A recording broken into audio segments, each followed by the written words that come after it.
just got done watching SISU, which is probably not the first time you've heard about this movie, or maybe it is, but for me, the first time that I ever heard about this film was when I went to go see John Wick Chapter 4 opening weekend with my friends, and this trailer about this Stinky Pete looking dude mining for gold, finds that gold, and then runs into some Nazis and they end a World War II and puts a knife through the straight head of one guy, and my audience's reaction was like one of the best.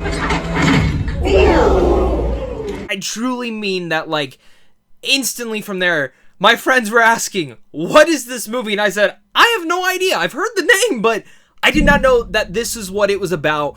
And might I say, exactly what you get from that trailer is exactly what you get in here. But what I was more surprised to see was that this was definitely less of an action film. It's an action film, but it's actually more of like a throwback to, like, 80s and 70s World War II and Western movies, and I really overall dug that, and I'm excited to talk about this movie today because, again, SISU is about an ex-soldier who discovers gold in the Lapland wilderness, tries to take the loot into the city, but Nazi soldiers led by brutal SS officers battle him for this all. Again, this is a movie that I think a lot of people started hearing about for the very first time, specifically the general going audience, when the trailer came in at John Wick. But sometimes when you see those trailers, you forget to look up when this movie is coming out, and that is the truth because that trailer didn't even give a release date. This movie releases this week as this review is posting. I got to see this a week before, and I think it's going to be one of those movies that goes very under the radar when it hits theaters, and I think this is one that you should see because it supports different mediums of film and shows that we are open to different types of ideas like this. And I'm excited to talk about this movie today, so make sure to hit that like and subscribe button if you are new here and you like talking movies like this on a daily basis, as well as make sure to leave your thoughts down below. Was the first time you ever heard about this movie when you went and saw John Wick Chapter 4 in theaters with your friends or your family? Or maybe you saw the trailer on YouTube or heard about it in a different way, or maybe you saw it at a film festival, because from my understanding, I think it actually premiered at one. Let me know down below as well. If I want to add one more caveat in there before we get into the review, I love asking this, so if you didn't get to see this in theaters and you discovered this on streaming, please let me know as well on what streaming service so other people can check that out. A lot of the time, these independent movies like these smaller budget films go on a streaming service eventually, and a lot of people always ask, where can I find it? Please leave those comments so people can find those when this does go on streaming. Because personally, this film will be discovered, I think, in those mediums specifically instead of theaters, which sucks because in theaters, this is the type of movie you should go support. And speaking about my pros, the reasons that I say that this is a must-watch in theaters is because that throwback nature. The World War II Western feel is absolutely great. What I would actually compare this more to is the director S. Craig Zeller, who has done films like Brawl in Cell Block 99 and Bone Tomahawk, which, if you've never watched any of this guy's films, heavily recommend those. They're great throwbacks. The only difference with those films and this one, those films are like almost 2 to 3 hours at times. This film is literally less than an hour and a half. It's like the perfect 90-minute window for exactly what you need for here. But I like that these directors are actually throwing it back to these old days of filmmaking. And a lot of that actually goes because there is very rarely any dialogue in here, specifically from the main character. The main character, I think, only has 2 lines throughout the entire film. And that really does come across as a very important mannerism for his character, and specifically how they were able to build him up, because it takes other characters to speak about him and to speak about who he is once they start to discover some secrets about him. And in ways, it actually builds this character into a more intimidating foe.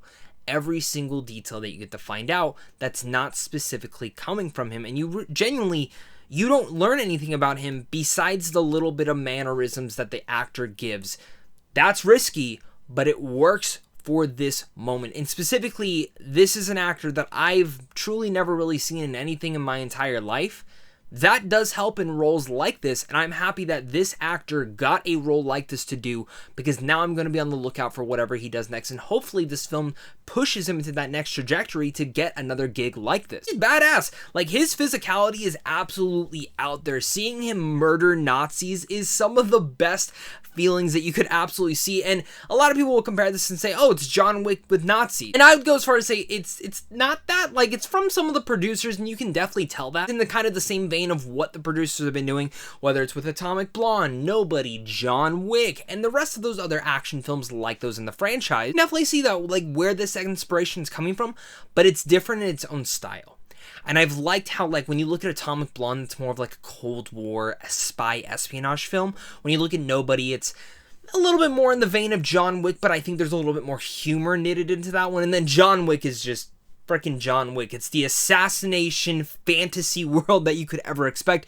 And SISU is a World War II Western action flick where a pioneer who's just trying to go out for gold has to fight some Nazis to get out there and get rich. To definitely suspend your disbelief in here, but every single action sequence in here and every moment, you completely believe who this guy is. And what he actually reminded me of is if they ever actually do the Metal Gear Solid movie, there's this old sniper boss that they ever had in Metal Gear Solid 3. He could absolutely play him. Honestly, a lot of different characters, but that's just the first one that popped in my head. And I love how they made this character very much an immortal person. Like, the way that they just talk him up was pretty badass. I think that's like the definition, is that I exactly went into this movie wanting a good time and a badass time, and that's exactly what I walked out of this movie with, was a great throwback. Old days of action films like that have great serialized action now with modern day technology, and a badass killing Nazis. And I got exactly all of that. If I'm being honest, I don't even know if I really have anything else to say about SISU, because that's genuinely it. Good performances, great direction, solid and simple 90-minute action flick. That's exactly what you're going into this getting, and I think this is a must-see in theaters, specifically if you don't have a lot of time and you're just trying to go see something that's enjoyable. If you like action flicks or you want something that's kind of a throwback to older World War II or action films like those in those natures, it's going to be your personal cup of tea, and I can't recommend SISU enough. So with all that said, I'm going to give this film a B+. Thank you so much again, guys, for watching this. Make sure to hit the like and subscribe button, comment down below your guys' thoughts, and of course, until next time, stay classy.